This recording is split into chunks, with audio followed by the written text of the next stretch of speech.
동천의 가족들과 함께하는 기도 시간입니다. 기도, 성경 봉독, 말씀 선포, 기도 순서로 진행됩니다. 하나님과 긴밀한 교제 시간이 되기를 소망합니다. 우리의 힘과 소망이 되시며 우리 인생의 주인이 되시는 거룩하신 하나님, 은혜와 사랑에 감사합니다. 하나님, 오늘도 귀한 날 허락해 주시고 토요일의 아침 하나님 앞에 나와 말씀과 기도로 하루를 시작할 수 있는 은혜를 허락하시니 감사합니다. 하나님, 귀한 동천의 성도들이 하나님 앞에 나와 오늘도 하루를 시작하며 나아갈 때 세상이 줄 수 없는 위로와 평안함과 기쁨과 감사를 허락하여 주시옵소서. 매일매일 순간 입술에서 찬양의 향기가 끊어지지 않게 하여 주시고 기도하게 하여 주시고 주님 주신 은혜 가운데 감사하며 감격으로 이 하루로 살아갈 수 있도록 하나님 함께하여 주옵소서. 이 아침도 우리 가운데 연약한 사람이 있습니다. 저마다의 기도 제목을 가지고 하나님 앞에 나아갈 때 물질의 문제가 있으면 하늘 문을 여시고 부어주시고, 하나님 육신의 아픔이 있으면 십자가 피 묻은 손길로 우리를 치유하여 주옵소서. 상처 입은 심령 하나님 만져 위로하여 주시고, 이 모양 저 모양으로 하나님 앞에 나아갈 때마다 하나님께서 우리를 위로하여 주시고 새롭게 변화시켜 주시옵소서. 연약하고 부족한 자가 주의 말씀에 대언합니다. 성령님께서 함께하여 주시고 부족하고 연약한 모습은 십자가 뒤에 숨기시고 온전한 하나님의 말씀만이 선포되게 하여 주시고, 그 말씀을 전하는 자 듣는 자 모두가 말씀을 은혜로 그 말씀 붙잡고 살아갈 수 있도록 하나님 도와 주시옵소서. 오늘 하루의 삶도 주님께 맡겨드립니다. 주님, 이 아침부터 우리가 머리를 대고 눕는 그 순간까지 하나님 우리의 삶과 가정 가운데 함께하여 주옵소서. 하나님, 이 아침 함께하심을 믿고 감사하며 존귀하신 우리 주님 예수님의 이름으로 기도합나이다. 아멘. 네, 오늘은 우리 요한복음 1장 43절에서 51절까지의 말씀의 은혜를 함께 나누겠습니다. 신약성경 143년에 기록되어 있는 말씀이고요. 제가 요한복음 1장 43절부터 51절까지 하나님 말씀을 봉독하겠습니다. 이튿날 예수께서 갈릴리로 나가려 하시다가 빌립을 만나 이르시되 나를 따르라 하시니, 빌립은 안드레와 베드로와 한 동네 벳세다 사람이라. 빌립이 나다나엘을 찾아 이르되 모세가 율법에 기록하였고 여러 선지자가 기록한 그 일을 우리가 만났으니 요셉의 아들 나사렛 예수니라. 나다나엘이 이르되 나사렛에서 무슨 선한 것이 날 수 있느냐. 빌립이 이르되 와서 보라 하니라. 예수께서 나다나엘이 자기에게 오는 것을 보시고 그를 가리켜 이르시되 보라, 이는 참으로 이스라엘 사람이라. 그 속에 간사한 것이 없도다. 나다나엘이 이르되 어떻게 나를 아시나이까. 예수께서 대답하여 이르시되 빌립이 너를 부르기 전에 네가 무화과 나무 아래에 있을 때에 보았노라. 나다나엘이 대답하되 랍비여, 당신은 하나님의 아들이시요 당신은 이스라엘의 임금이로소이다. 예수께서 대답하여 이르시되 내가 너를 무화과 나무 아래에서 보았다 하므로 믿느냐. 이보다 더 큰 일을 보리라. 또 이르시되 진실로 진실로 너희에게 이르노니 하늘이 열리고 하나님의 사자들이 인자 위에 오르락내리락 하는 것을 보리라 하시니라. 아멘. 네, 오늘 본문 말씀 의지해서 우리 매일 새벽 예배 우리 교재에 있는 대로 제자는 누구인가 라는 제목으로 말씀의 은혜를 함께 나누고자 합니다. 우리가 사복음서나 사도행전을 통해 볼 때 예수님의 12제자에 대해서 언급이 되고 있는데요. 그 12제자는 베드로와 안드레, 세베대의 아들 야고보와 요한, 그리고 빌립과 바돌로메, 도마와 세리 마테가 있고요. 그리고 알페오의 아들 야고보, 다데오, 가나니인 시못, 그리고 가룟 유다까지 12명이 있습니다. 근데 우리가 사복음서나 또 사도행전에서 주님의 제자들의 명단을 통해서 보아도 오늘 본문에 언급되고 있는 나다나엘이라는 제자는 찾아볼 수 없는 것을 보게 됩니다. 근데 오늘 본문은 유일하게 나다나엘이 이름이 언급되고 있는 오늘 본문과 요한복음 21장 2절에 의하면 나다나엘은 주님의 12제자 가운데 한 사람으로 소개되고 있습니다. 뿐만 아니라 12제자의 명단을 통해서도 우리가 알 수 있지만 나다나엘을 주님께로 데려온 그 빌립은 항상 바돌로메와 짝을 이루고 소개되고 있습니다. 이렇게 볼 때 오늘 본문의 나다나엘은 예수님의 12제자 가운데 하나인 바돌로메와 동명이인 동일한 사람임을 우리가 보게 됩니다. 본문은 바로 이 빌립과 나다나엘이 주님의 제자로 부르심을 받는 광경을 우리에게 보여주고 있는데요. 한 사람이 예수 그리스도를 구주로 영접하고 주님의 제자가 되는 그 놀라운 역사는 인간 스스로의 능력과 노력만으로는 불가능합니다. 성령님께서 그 마음을 주장하여 주시고 주님께서 그 마음을 인도하시지 않는다면 어느 누구도 자신의 힘으로만 주님께로 나와 주님의 제자는 될 수 없기 때문입니다.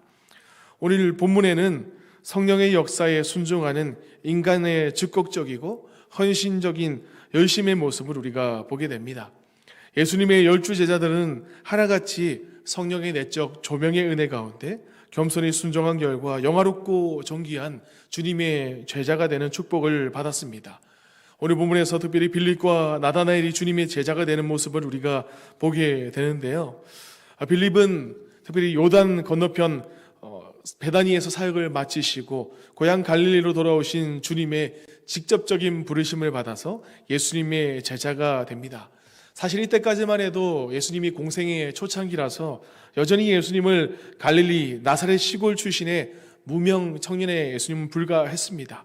더욱이 빌립 역시 베드로나 안드레와 같이 갈릴리의 베세다 출신이었기에 청년 예수, 이 예수님의 소문을 들었을 것입니다. 예수님의 환경이나 여러 가지 조건을 들을 때 예수님이 특별히 뛰어난 교육을 받은 것도 아니고 특별히 뛰어난 가문의 사람도 아니라는 것을 그는 들어서 알고 있었을 것입니다. 그런데 바로 이것이 빌립과 다른 제자들이 가지고 있던 주님에 대한 지식의 전부였습니다. 그러기에 이런 예수님을 메시아로 믿고 예수님의 제자로 되기로 결심하고 작정한다는 것은 결코 쉬운 일이 아니었습니다. 이런 사실은 후에 나사렛 사람들이 예수님의 반복되는 전도와 그리고 심지어 예수님의 기사와 이적의 소문을 보고도 듣고도 예수님을 그리스도로 믿지 못했다는 점에서 우리가 분명히 드러나게 되는 것을 보게 됩니다. 그러니 예수님의 공생의 초기에 전혀 주님의 신적인 권세와 예수님의 이적을 경험하지 못했던 이 빌립이 예수님을 나의 주님으로 메시아로 믿는 것은 어떻게 보면 기적일 것이고 어떻게 보면 성령의 강권적인 역사라 할 수 있습니다. 하지만 빌립은 인간의 외적인 조건, 환경만을 중요시하지 않았던 것을 보게 됩니다. 요한복음 14장 6절에서 8절까지 보게 되면 예수님께서 내가 곧 길이요 진리요 생명이니 나로 말미암지 않고는 아버지께로 올 자가 없다라고 말씀하시면서 너희가 나를 알았더라면 내 아버지도 알았을 것이다. 이제부터는 너희가 그를 알고 또 보았느니라 라고 말씀합니다. 이때 빌립이 대답하기를 14장 8절에 빌립이 이르되 주여 아버지를 우리에게 보여주옵소서 그리하면 족하겠나이다 라고 그렇게 말하는 것을 보게 됩니다. 빌립은 평생을 그 심령 가운데 하나님을 보기를 원하는 거룩한 열심, 간절한 소망을 품고 살아왔던 것을 그의 고백을 통해서 우리가 보게 됩니다. 빌립에게 있어서 중요한 것은 메시아가 태어난 그 가정이나 환경이나 지역이 중요하고 교육 수준이 중요한 것이 아니라 하나님의 뜻과 참 진리의 말씀을 분명하게 계시하는 메시아의 신적인 권세, 그분의 능력을 빌립은 바라보았던 것입니다. 그러기에 빌립은 갈릴리의 한 동네에서 예수님을 만나서 예수님이 빌립에게 나를 따르라 라고 부르시는 그 주님의 음성을 듣고 주님의 제자가 되기로 그는 결단하며 따라 나가는 것을 보게 됩니다.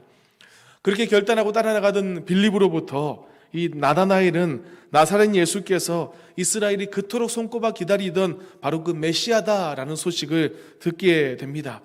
하지만 나다나엘은 예수님이 나사렛 출신이라는 사실을 알고는 고개를 절레절레 흔들면서 이야기합니다.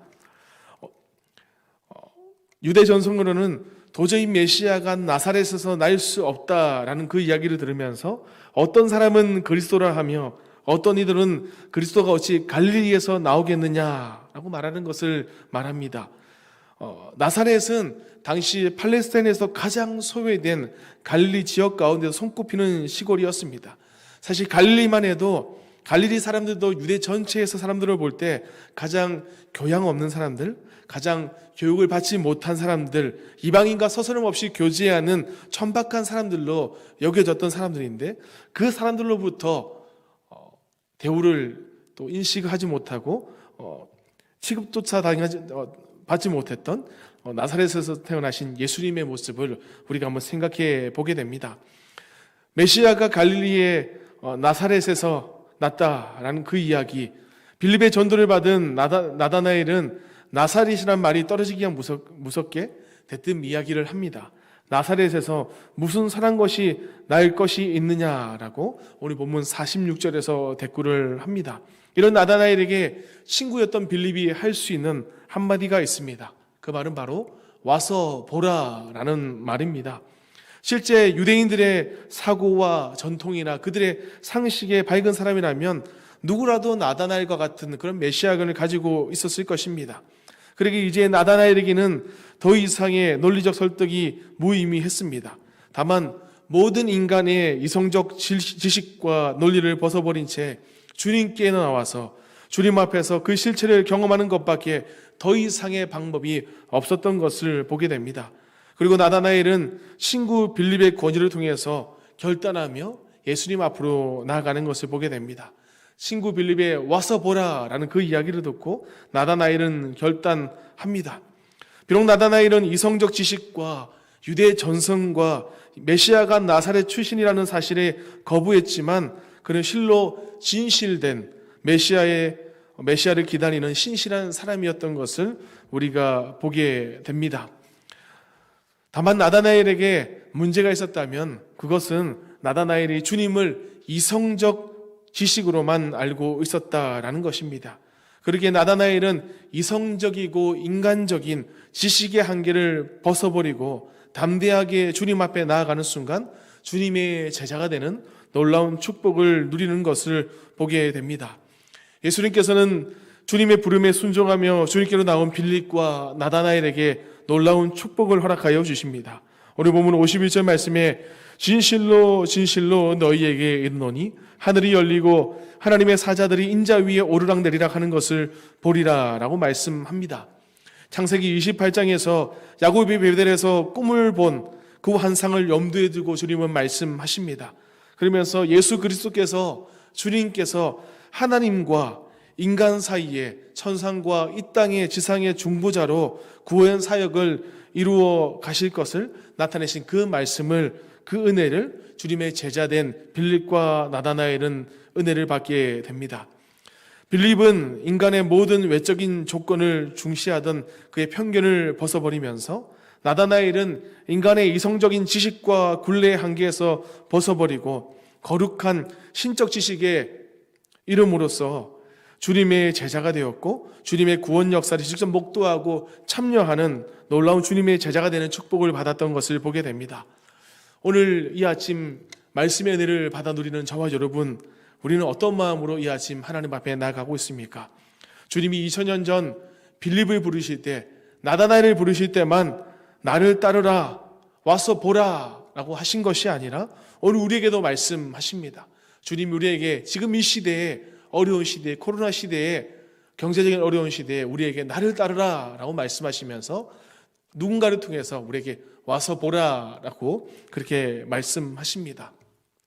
오늘 이 아침도 우리가 주님의 부르심에 순종하며 주님이 걸어가신 그 길을 따라가며 함께 기도하며 나아갈 수 있기를 소망합니다. 더 나아가 우리 입술에서는 믿지 않는 자들, 믿음이 연약한 자들에게 와서 보라, 주님 앞에 나와서 그분의 살아계심을, 그분의 능력을 경험할 수 있기를 우리 입술로 와서 보라고 고백하며 전도할 수 있는 저와 여러분 될 수 있기를 소망합니다.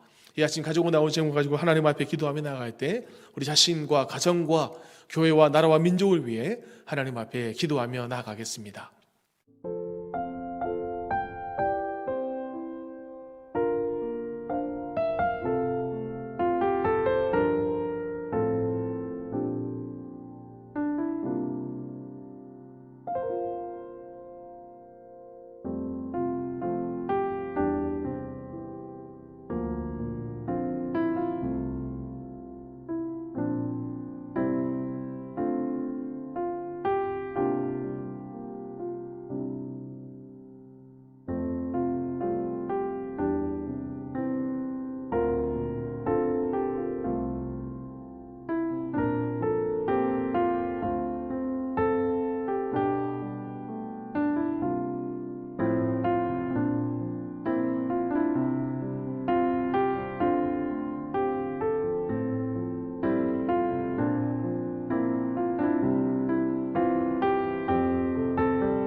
음.